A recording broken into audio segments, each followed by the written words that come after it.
Di kawasan Dago, Bandung, berdiri sebuah rumah tua yang sudah lama terbengkalai. Konon rumah itu pernah menjadi tempat tinggal sebuah keluarga kaya di era kolonial Belanda. Namun sejak tragedi yang menimpa mereka puluhan tahun lalu, rumah tersebut dibiarkan kosong. Masyarakat sekitar percaya bahwa rumah itu dihuni oleh sesuatu yang tak kasat mata, penghuni dari dunia lain. Raffi, seorang mahasiswa arsitektur yang baru pindah ke Bandung, tertarik untuk menyelidiki rumah itu. Baginya, rumah tua selalu memiliki cerita menarik yang bisa dijadikan bahan tugas akhirnya. Bersama tiga temannya, Sinta, Dimas, dan Arman, ia nekat mengunjungi rumah kosong itu di malam hari. Meskipun warga sekitar telah memperingatkan mereka untuk tidak mendekatinya. Saat mereka tiba di depan rumah, hawa dingin yang aneh langsung menyambut mereka, meskipun malam itu udara di Bandung sedang hangat. Pohon-pohon tua di sekitar rumah seolah berbisik, dan gerbang besi yang berkarat tampak seperti penjaga setia yang tak ingin mereka masuk. "Serius kita mau masuk?" tanya Sinta dengan suara gemetar, menggenggam senter di tangannya. "Tenang aja, ini cuma rumah kosong. Jangan percaya sama cerita-cerita horor," jawab Raffi, mencoba menenangkan dirinya sendiri lebih dari teman-temannya. Mereka pun melangkah masuk ke halaman rumah. Rumput liar tumbuh tinggi, menutupi jalan setapak menuju pintu utama. Arman mencoba membuka pintu, dan anehnya, pintu yang terlihat kokoh itu terbuka dengan mudah, seolah sudah lama menunggu kedatangan mereka. Begitu mereka masuk ke dalam, bau apek dan debu langsung menyergap. Di dalam rumah, suasana terasa jauh lebih dingin daripada di luar. Dimas menyalakan kamera ponselnya untuk merekam. Sementara Sinta terus menyorot ke segala arah dengan senter. Lukisan-lukisan tua bergaya Eropa masih terpajang di dinding dengan tatapan yang terasa hidup di dalam kegelapan. Tiba-tiba terdengar suara langkah kaki dari lantai atas. Semua terdiam. "Kalian dengar itu?" bisik Arman, matanya membesar. Sebelum ada yang bisa menjawab, suara itu terdengar lagi, kali ini lebih dekat. Langkah kaki itu berat dan menyeret seperti seseorang atau sesuatu sedang turun dari tangga. "Sumpah, gue gak suka ini," ujar Dimas, wajahnya pucat. Namun Raffi, yang merasa penasaran, malah melangkah lebih dalam. "Sst, kita lihat saja," katanya pelan. Mereka berjalan mendekati tangga, dan tiba-tiba lampu gantung tua di langit-langit bergoyang sendiri, disertai suara tawa pelan yang menggema di seluruh ruangan. Mereka semua terdiam, saling pandang dalam ketakutan. Ada orang di sini?" Sinta berbisik dengan suara gemetar.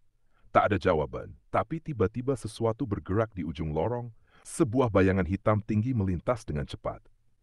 Saat itu juga, pintu depan yang tadinya terbuka perlahan menutup dengan sendirinya, menutup jalan keluar mereka. Pintu depan tertutup dengan keras membuat Sinta menjerit dan berlari menghampirinya. Ia mencoba membuka pintu itu dengan gemetar, tapi tak bergerak sedikit pun, seolah ada sesuatu yang menahannya dari luar. "Dimas, bantu aku buka pintunya," teriaknya panik.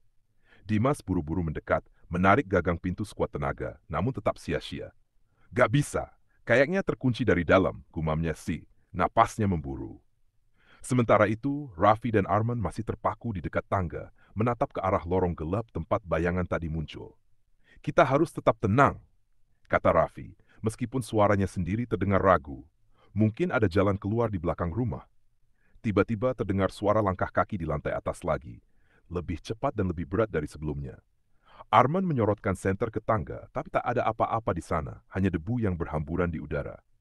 Kita, kita harus keluar dari sini sekarang," bisik Arman dengan panik. Raffi mengangguk, mencoba menyembunyikan rasa takutnya. "Kita cek bagian belakang rumah. Ayo." Mereka berempat berjalan melewati ruang tamu yang luas. Lukisan-lukisan tua di dinding terasa seakan memperhatikan setiap langkah mereka. Salah satu lukisan yang menggambarkan seorang wanita bergaun hitam dengan mata tajam seakan menyeringai dalam kegelapan. Sinta menelan ludah dan mempercep langkahnya. Saat mereka mencapai ruang tengah, tiba-tiba udara berubah semakin dingin. Arman merasakan bulu kuduknya meremang. "Sumpah, gue merasa ada yang ngikutin kita," bisiknya. Dimas menoleh cepat dan untuk sesaat ia melihat bayangan hitam melintas di cermin besar di ujung ruangan. "Raffi, gua rasa kita nggak sendiri di sini," katanya dengan suara serak. Raffi tetap melangkah maju, mencoba tetap rasional. Mereka melewati sebuah meja besar yang penuh dengan debu, dan tiba-tiba, sebuah kursi di sudut ruangan jatuh sendiri. Semua sontak menoleh, napas mereka tercekat. Di sudut ruangan yang gelap, tampak sesosok bayangan berdiri diam, tinggi dan kurus dengan mata merah menyala. Makhluk itu tak bergerak, hanya menatap mereka dalam diam. Sinta menjerit dan berlari menuju pintu belakang. Tapi begitu ia meraih gagangnya, tertutup rapat. "Nggak bisa dibuka! Kita terjebak!" Dimas yang panik mulai memukul-mukul pintu dengan tinjunya, sementara Arman berusaha mencari benda berat untuk menghancurkan jendela. Namun, sebelum mereka bisa melakukan sesuatu, suara seretan kembali terdengar. Kali ini lebih dekat, dari dalam dinding. "Sesuatu ada di dalam tembok," bisik Sinta dengan wajah pucat pasi. Raffi mencoba berpikir cepat. "Kita harus ke lantai atas, mungkin ada jendela atau balkon." Meski ragu, mereka semua akhirnya berlari menaiki tangga tua yang berderit di setiap langkah. Tapi saat mereka mencapai lantai atas, mereka disambut oleh sesuatu yang jauh lebih mengerikan. Lorong panjang yang dipenuhi pintu-pintu tua, dan suara berbisik yang datang dari baliknya. Langkah mereka melambat di ujung tangga saat menatap lorong panjang di lantai atas. Pintu-pintu tua berjajar di kedua sisi, beberapa di antaranya tampak sedikit terbuka, memperlihatkan kegelapan yang pekat di dalamnya. Udara di sini terasa lebih dingin, seperti ada sesuatu yang bersembunyi di balik tiap sudut. Sinta menggenggam lengan Raffi erat. "Aku nggak suka tempat ini. Rasanya ada yang memperhatikan kita," bisiknya ketakutan. Raffi mencoba menenangkan dirinya sendiri. "Kita harus tetap fokus, cari jendela atau balkon, kita harus keluar." Dimas menyorotkan senter ke setiap pintu yang mereka lewati. Saat cahayanya mengenai salah satu pintu di ujung lorong, ia terhenti. Ada sesuatu yang aneh. Nama seseorang tertulis di atasnya dengan cat merah yang telah pudar. Vander Veen. "Siapa itu?" gumam Arman. Raffi berpikir sejenak. Mungkin nama pemilik rumah ini zaman dulu. Sebelum mereka bisa bergerak lebih jauh, tiba-tiba terdengar suara berbisik dari balik pintu-pintu di sepanjang lorong. Bisikan itu seperti dalam bahasa yang tak mereka mengerti. Terdengar pelan namun semakin jelas. "Dengar gak?" Dimas berbisik, wajahnya pucat. Arman mengangguk. "Kayaknya mereka tahu kita di sini." Tiba-tiba, pintu di sebelah mereka terbuka perlahan dengan suara yang menusuk telinga. Semua menoleh, menahan napas. Dari dalam kamar yang gelap itu, tampak sesosok bayangan kecil berdiri di sudut ruangan. Seorang anak kecil dengan gaun putih lusuh, rambut panjang menutupi wajahnya. Sinta mundur beberapa langkah, nyaris berteriak, tapi Raffi segera menutup mulutnya. "Jangan berisik," bisiknya. Anak kecil itu tiba-tiba bergerak maju satu langkah. Kemudian terdengar suara tawa kecil yang menyeramkan. Lalu, dalam sekejap, dia menghilang begitu saja, seolah terserap kembali ke dalam kegelapan. "Udah cukup, kita harus keluar sekarang," seru Dimas panik. Mereka berlari melewati lorong, namun saat mencapai ujungnya, mereka menemukan sesuatu yang lebih mengerikan. Sebuah cermin besar yang menampilkan pantulan mereka. Namun dengan satu perbedaan. Di dalam pantulan, ada sosok lain berdiri di belakang mereka. Sinta menjerit dan mereka berempat serempak berbalik. Namun tidak ada siapa-siapa di sana. Dengan jantung berdebar kencang, Raffi akhirnya menemukan sebuah pintu menuju balkon. "Sini! Mungkin kita bisa lompat dari sini." Namun, begitu mereka membuka pintu itu, yang mereka lihat di luar bukan halaman rumah, melainkan lorong panjang yang sama dengan pintu-pintu tua, seolah mereka kembali ke tempat semula. Kita terjebak," ujar Arman dengan suara bergetar. Terdengar suara langkah kaki mendekat dari balik pintu-pintu, kali ini lebih cepat dan berat. Langkah kaki itu semakin mendekat. Derapnya berat dan menyeret, menggema di sepanjang lorong yang terasa semakin sempit. Nafas Raffi memburu saat ia mencoba memahami situasi yang tidak masuk akal ini.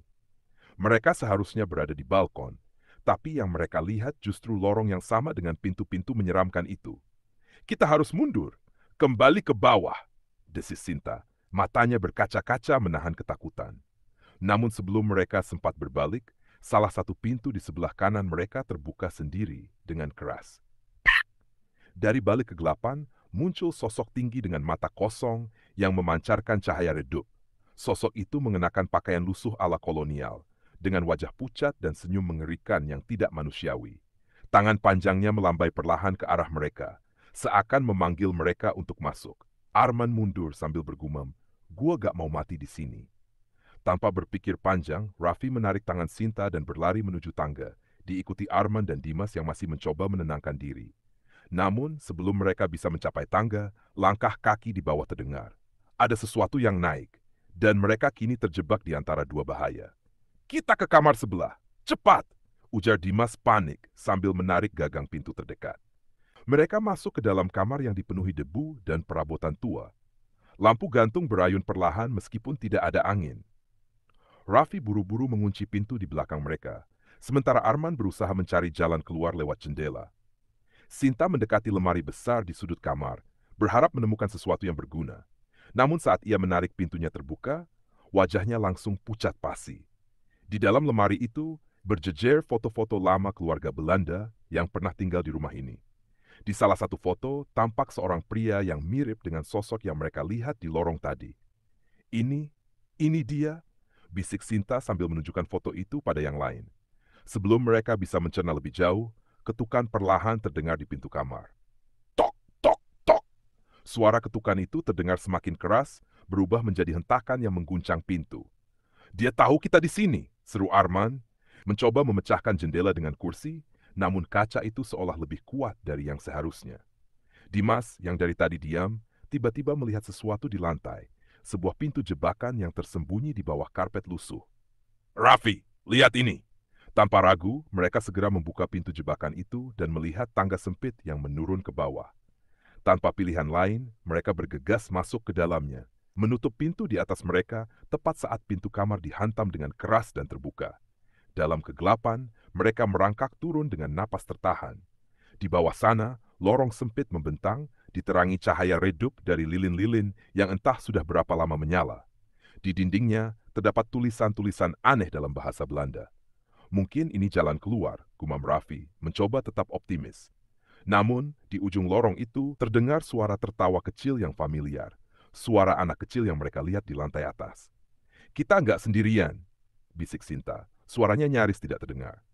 Lorong sempit yang mereka lalui semakin gelap dan pengap, diterangi oleh lilin-lilin tua yang berkelap-kelip seperti akan padam kapan saja.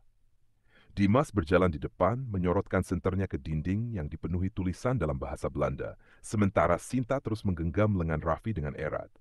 Arman, yang berjalan di belakang, terus menoleh ke belakang, merasa seperti ada sesuatu yang mengikuti mereka di kegelapan. Tulisan ini aku pernah lihat di buku sejarah arsitektur, gumam Raffi sambil menyapu dinding dengan senter. Ini semacam mantra proteksi. Proteksi dari apa? Tanya Sinta, suaranya bergetar. Dimas menelan ludah. Dari mereka. Seketika itu juga, suara langkah kecil terdengar bergema di lorong, disertai suara tawa anak kecil yang menggema di sekitar mereka. Mereka semua membeku. Perlahan dari kegelapan di depan, sosok anak perempuan dengan gaun putih itu muncul lagi. Namun kali ini wajahnya terlihat lebih jelas, mata hitam kosong, bibir tersenyum lebar penuh kegelapan. Main, denganku. Suaranya berbisik, tetapi terdengar di kepala mereka seperti gema yang tak berujung. Lari! Teriak Arman, dan mereka semua berlari sekuat tenaga menyusuri lorong. Lorong itu seakan tak berujung, seperti melingkar kembali ke tempat yang sama. Nafas mereka semakin memburu, dan suara langkah kaki mengejar mereka dari belakang. Sinta menoleh sejenak dan menjerit keras saat melihat tangan kurus anak itu hampir menyentuh pundaknya. Tiba-tiba Dimas melihat sebuah pintu tua di ujung lorong. Cepat, lewat sini, teriaknya sambil membuka pintu dengan paksa. Mereka masuk ke dalam sebuah ruangan luas yang dipenuhi benda-benda peninggalan Belanda, meja-meja kayu berdebu, peti tua, dan lukisan-lukisan kusam. Di tengah ruangan, ada satu cermin besar berbingkai emas yang tampak masih bersih seakan baru. Namun yang membuat mereka terpaku adalah bayangan di dalam cermin. Pantulan mereka tidak sama. Di dalam cermin mereka terlihat lebih pucat dan lebih tua, seakan berada di dimensi lain. Ini pasti sumbernya, gumam Raffi, mengerti bahwa rumah ini menyimpan lebih dari sekadar cerita hantu biasa.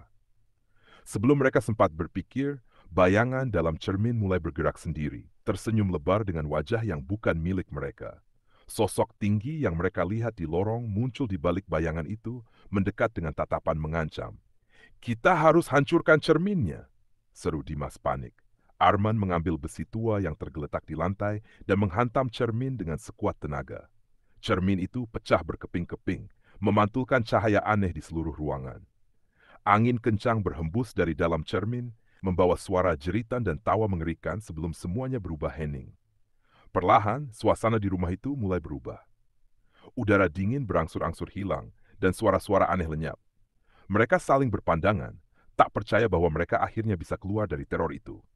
Dengan langkah hati-hati, mereka kembali ke lantai bawah. Anehnya, pintu depan kini terbuka lebar, seolah memberi mereka jalan keluar. Tanpa berpikir dua kali, mereka berlari keluar dan tak pernah menoleh ke belakang. Di luar, langit mulai terang.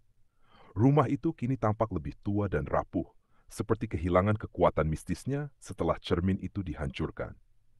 "Jangan pernah masuk ke sini lagi," kata Raffi dengan suara gemetar, sementara Sinta menangis lega. Dari kejauhan, seorang kakek tua yang tinggal di dekat rumah itu hanya menggeleng pelan sambil berkata, "Kalian beruntung masih bisa keluar." Sejak malam itu, mereka bersumpah untuk tidak lagi berbicara tentang rumah kosong itu. Namun di benak mereka, satu pertanyaan masih tersisa. Apakah benar semuanya sudah berakhir? Malam-malam berikutnya, Sinta masih sering terbangun dengan suara tawa kecil di telinganya. Tamat.